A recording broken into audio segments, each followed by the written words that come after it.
Hello, my name is Bev Lenahan, and I will be your host today on The Better Part. How many Poets Laureate have you known?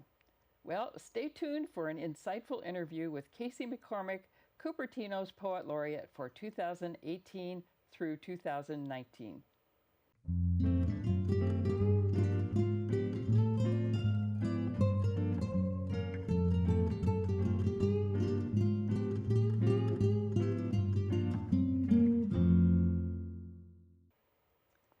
Welcome, Kaecey. Thank you. Well, you and I got to know one another through the Cupertino Poet Laureate program. Yes. I'm very grateful for that. And it seems like with your stint being 2018 and 19, you're sort of a perfect person to reflect on the role of poetry in American culture today. So give us your view on that. We'd be interested in sharing that. Sure. Well, I think the role of the modern poet is really informed by the nature of poets in general. Poets are inherently careful observers. And so I think our role is to really serve as the eyes and ears and ultimately the voice of the community at large as we put into words the world around us. And the modern poet, though, isn't just an observer. The modern poet needs to be willing to be changed by his or her observations and record the impact of different events through our language. And I think that when we share the impact on the individual through our poems with others, we then impact the community at large. Yes, we certainly do. And it's sort of a personal thing, isn't it? Absolutely. And then it flows outward from that. Absolutely. Yes, that's for sure. Well, today we have national, state, and local Poets Laureate, and they play an important role. What role do you think they are playing in these communities, and how is that important? Well, I think the Poets Laureate programs have really grown, due in large part to the popularity of poetry increasing over the last few decades. And I think that these programs are sort of a response to the demand for recognition that poetry plays and has played in our lives for many years.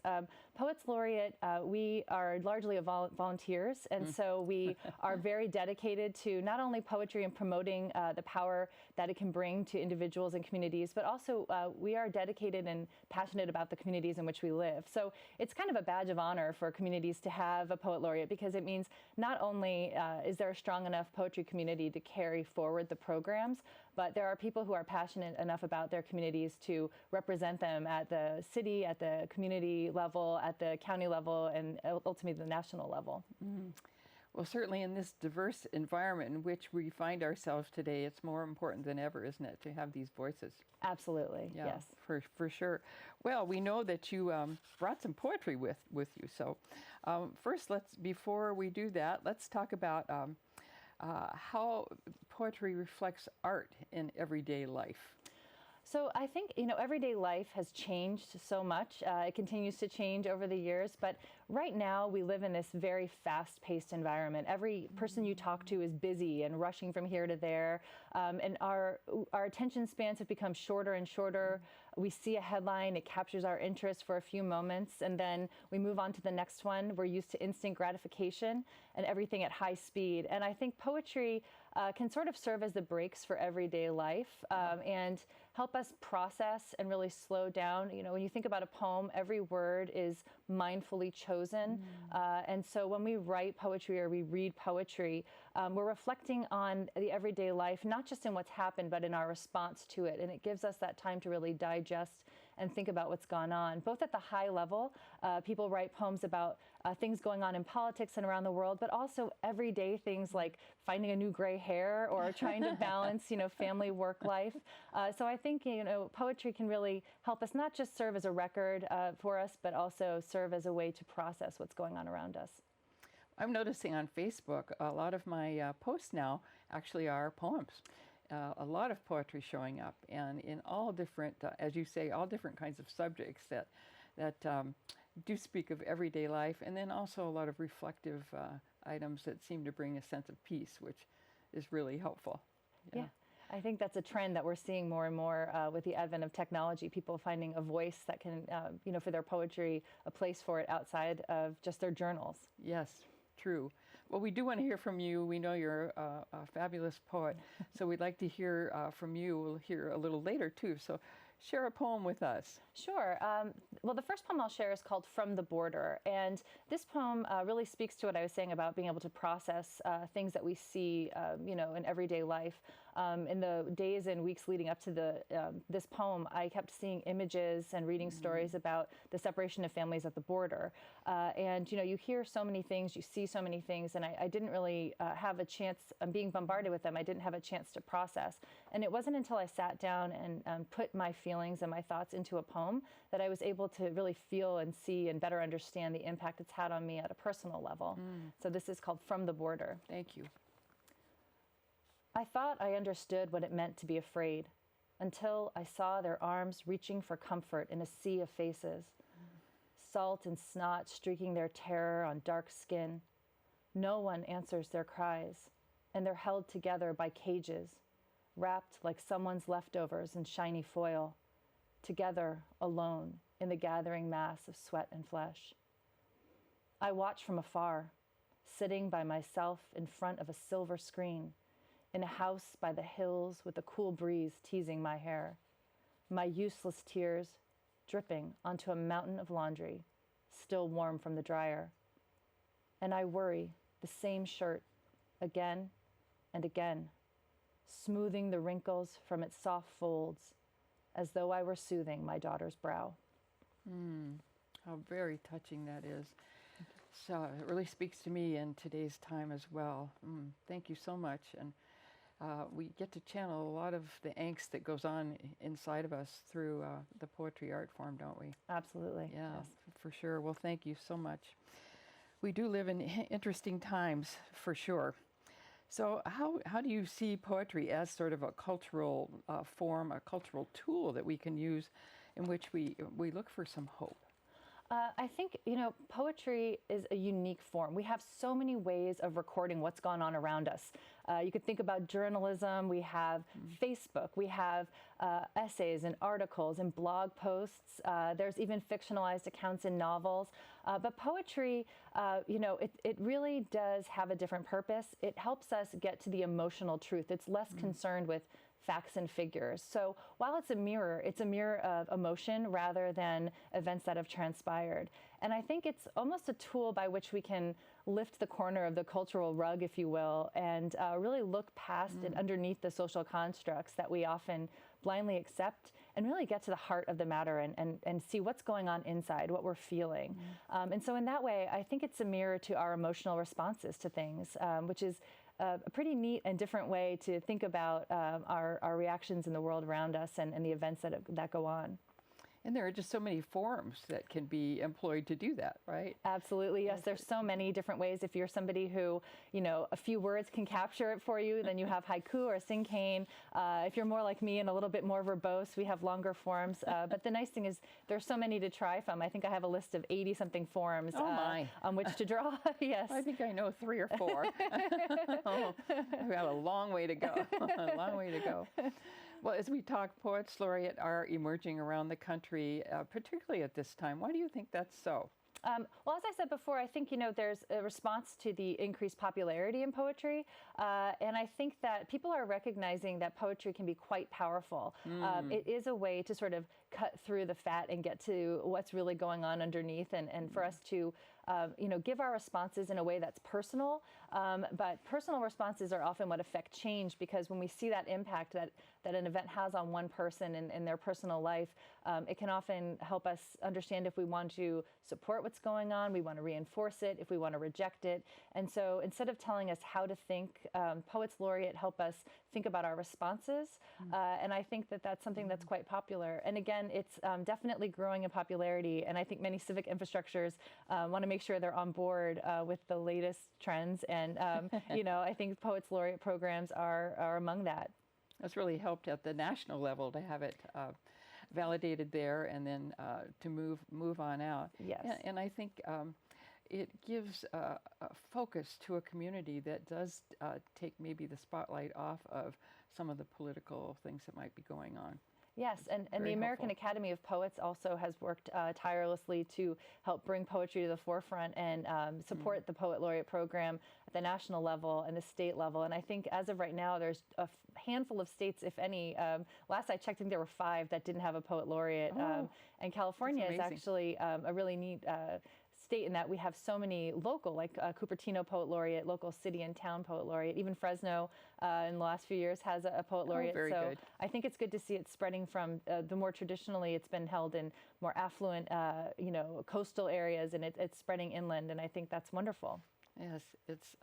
I see all ages being interested too now, and that's really exciting. Yes, definitely, definitely. The teen poetry scene here is strong, as the school-age children are quite into poetry, so it's nice to see. Yes, our Rotary group sponsors a teen poetry contest, and it's very popular. When it began, there were just a few, but it's really picked up, and now it's quite the competitive thing to do. Yes, I think I'm going to be a judge. Oh, very yes. good. Yes, so I very get to good. read the talented Thank you for teens. that. Yes. That's very good. So, in your role as the Poet Laureate, tell us a little bit about the programs you're using to sort of expand this idea of poetry, and some of the teaching methods you're using, and some of the venues that you've brought about. Sure. Well, one of my goals during my term as Poet Laureate is to really broaden our expectations and understanding of what poetry is. So the programs I've done, in each one, I try to focus on a unique aspect of poetry, and really just, tell people don't worry about everything else, but really focus on this one thing today. Try it on for size. See if you like it. If you don't, that's okay. If you do, great. But it's really the process of trying different things that help us grow as people. And that's really the goal, to show the power to help people grow through poetry. So to that end, the programs I've planned and plan to have are varied with both traditional poetry, non-traditional poetry, as well as poetry in unexpected places. For example, I started out with bringing poetry to story time at the library with the little ones during Groundhog Day. Oh, yes. very good. So Groundhog Day poetry, not very expected, but it was quite successful. I also hold the Lunch Hour Language Artist Workshop series twice a year. This is a series made up of 4 workshops, and each series focuses on a different aspect of poetry. So this past winter, it was form. We did 4 forms of poetry. This coming fall, it will be the art of recklessness in poetry. Oh boy, and I'm up for that. Yes, quite fun to be reckless. And I plan to have sessions again in the fall and winter of 2019. I've also worked with school children doing something I call the program Igniting Your Writing. And so in that we use poetry as a springboard to really help develop and build academic writing. And I've also worked with teens using song lyrics as the foundation for creating our own unique poems. And their own songs, or ones that they love? Ones that they love. So they could either bring their own song lyrics, or I had song lyrics there to choose from. And we used those and created our own poetry out of them. And it was absolutely an amazing experience. The kids are, my breath is always taken away by the talent in the young people, and this was no exception. And I'm also meeting with teens this fall at in the Cupertino high schools, both to hear about poetry in their lives and what they're looking for, and also to promote the 2nd annual Teen Poetry Slam that's coming up in October. And I also have workshops I've held at the Quinlan Center in the evenings. I've held morning workshops at the Senior Center. And one of the things I'm really passionate about is Community Poetry Night. And so Community Poetry Night is a time, in addition to having people come who they can read, the community members can read a poem that they wrote. They can read a poem that they read and they're passionate about. And I also have invited guest speakers. But in addition to that, I look at it as an opportunity to get some education in there about poetry. So something different that maybe I think that needs to be in the spotlight for a little bit. So for example, this past winter, I held a program about the Lunar New Year. And I used that to give a little bit of inside information about Chinese poetry from its inception to modern times. This spring, I talked about National Poetry Month and National Poem in Your Pocket, and that will continue each quarter that I'm Poet Laureate. There's also programs that don't fit neatly into any category. I'm really excited this July. I'm doing sidewalk chalk poetry. at a concert series at Monte Vista Park. That'd be fun. Oh, that'll be very different. Very different. So how will that operate? So sidewalk chalk poetry is really illuminating poetry. So you're tying in two kinds of creativity, words and art. And so it's great for all ages. Sometimes people think of sidewalk chalk and only little children, but I've had this program. It's quite the art form. It is. I've had this program with adults, well, with children, but the adults actually get more into it sometimes than the kids. And you can choose a poem that's been, a popular poem that's written, or you can choose your own verse if you want to illuminate your own verse. And it's really almost like drop-in poetry. So you can enjoy the concert and you can enjoy a different avenue of creativity while you're there.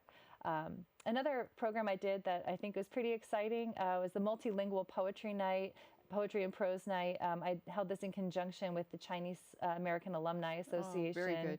We had people speaking in dozens of languages. It was a very exciting event. But in all of these programs, I really look for one unique thing to focus on to bring out the creativity, the power that poetry can unleash in all of us. Well, the one I remember so vividly that I took part in was the collage poetry. Yes. So describe that just a little bit. Sure. So that program is basically thinking about images and using those as an impetus to create a poem out of other people's words. So you really are the architect that's putting together a poem out of found images and found words. And it's quite freeing, to rip up paper and glue it down. Yes, it was. And, I have photographs of all of the finished products, and each one is so unique. And that's what I think is so fun in programs like that. People think of poetry and they think of being in high school and having to count syllables and iambic pentameter. And yes. It's really not that. It's really just a way of getting what's on the inside out into the world in some form. So if collage poetry works for you and it gets you thinking and helps you process something that's on your mind, that's my goal. I was a little uncomfortable with it when we started, but you had such a nice process of leading us into what that word or image was, so that when we started looking for it in the periodicals and all, it was easy to find them. Oh, good. Yeah, good. And then a picture sort of came, and then the collage came. So yes. It was fun. And I think that's what I find, I'm passionate about teaching. I love teaching. I also teach in many different ways. I have for years. And I find that, sometimes everything you need is already there. You just need someone to help you through the steps. And so with poetry, it's not an exception. We have that inside of us, and we just sometimes need a little bit of help figuring out what are we really thinking about and processing. And sometimes it surprises us. You go in thinking, I'm thinking about this argument I have with my kids today, and instead you have a collage that talks about your garden, so you never know what's going to come out, but it definitely works if you work the process. It is magic how the Yes. emotions do surface through the process. Yes. Yeah.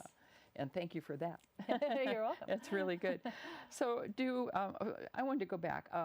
A poetry slam. Maybe some of our viewers don't know what a poetry slam is, and they're becoming very popular. So explain what a poetry slam is. I love poetry slams. I have to admit I have not performed in one, although it is a goal of mine, hopefully in the not too distant future.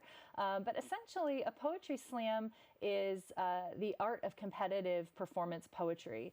So poets come and they perform a piece that they've written, and they're judged. And it's not just about what they're saying, it's how they say it.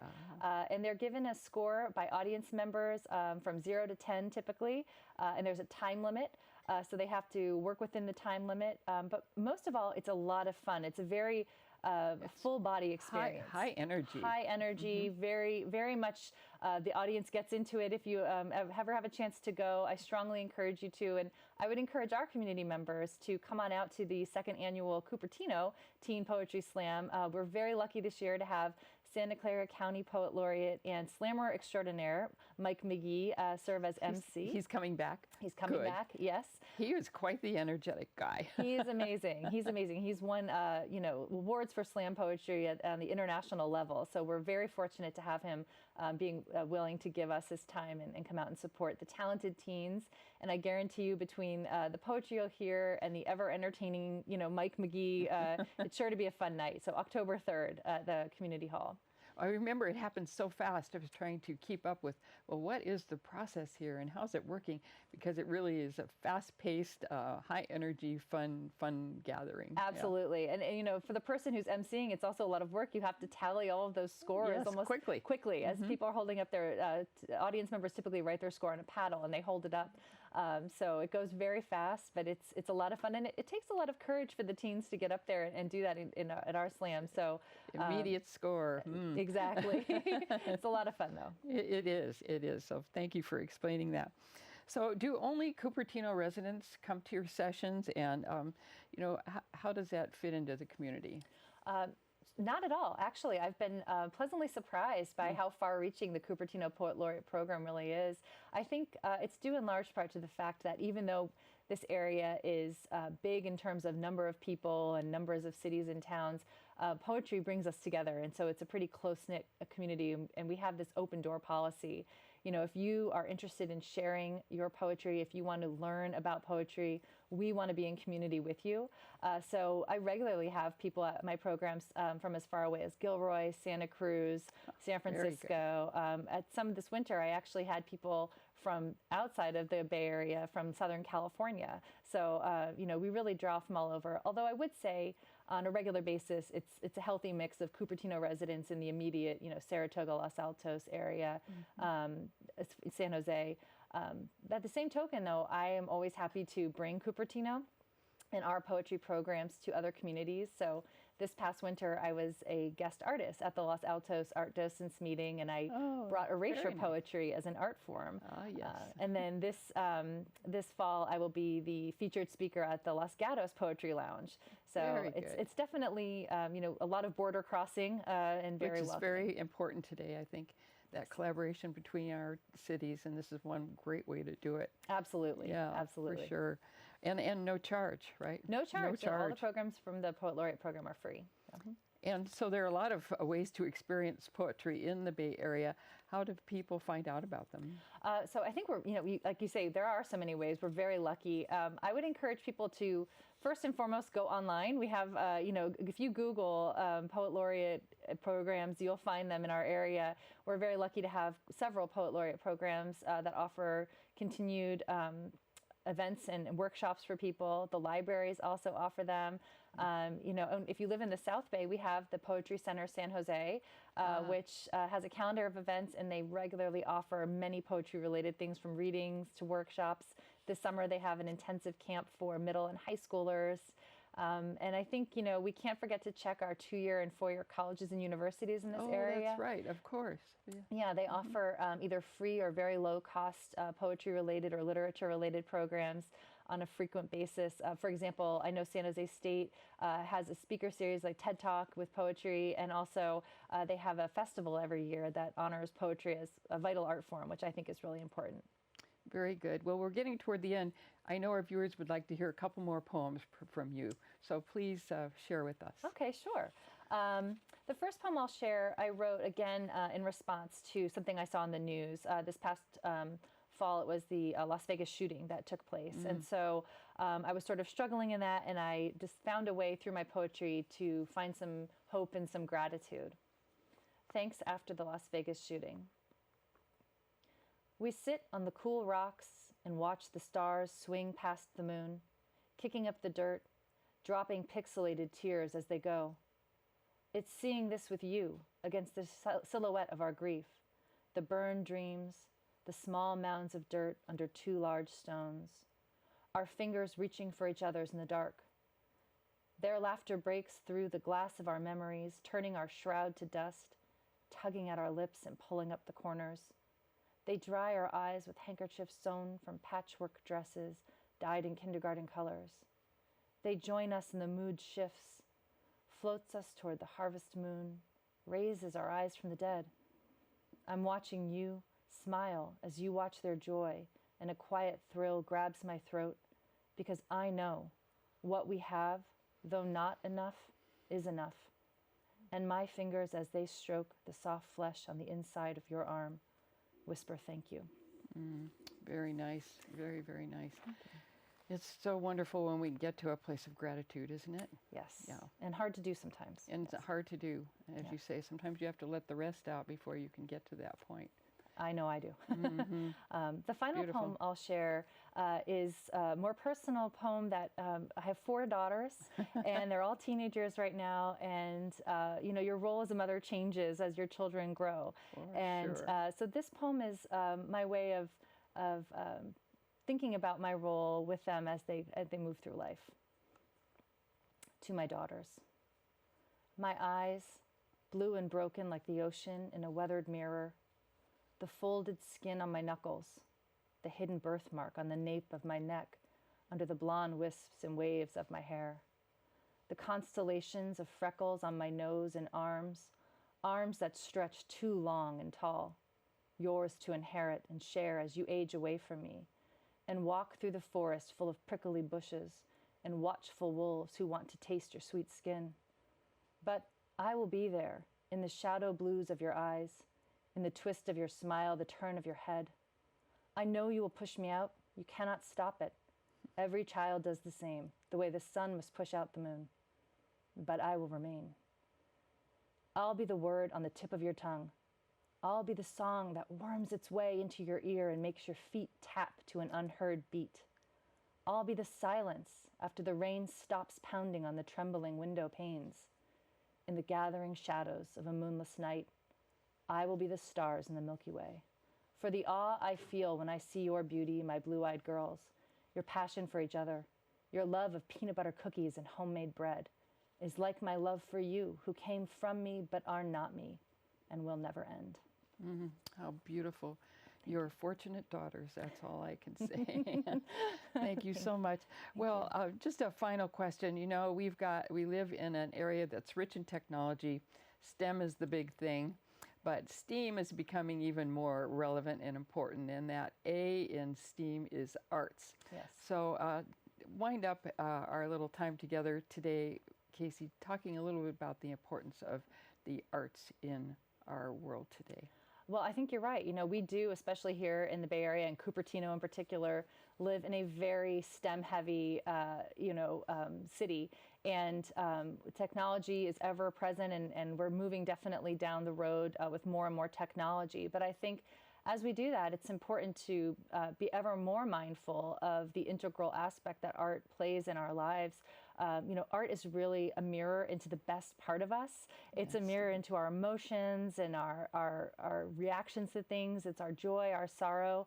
And so as we move, into technology, which does take a lot of creativity to do, and I'm a fan of that, and I support that, I think it's important to round that out and sort of cross-train that creative muscle, if you will, with the arts, so that as we move down that road, and we definitely take with us that part of our humanity so that we can have the best future we can. So to that end, I'm definitely a proponent of making sure the arts stay alive in our culture, in our education system, and in our communities. Well, thank you for doing your part. Thank you. My pleasure. Thank you for coming, Kaecey. And thanks to our viewers for watching The Better Part. We invite you to consider being a member. Get your questions answered at Cupertino Senior Center. And remember, you can find this and other broadcasts on YouTube, Roku, and the KMVT viewing area. See you next time on The Better Part.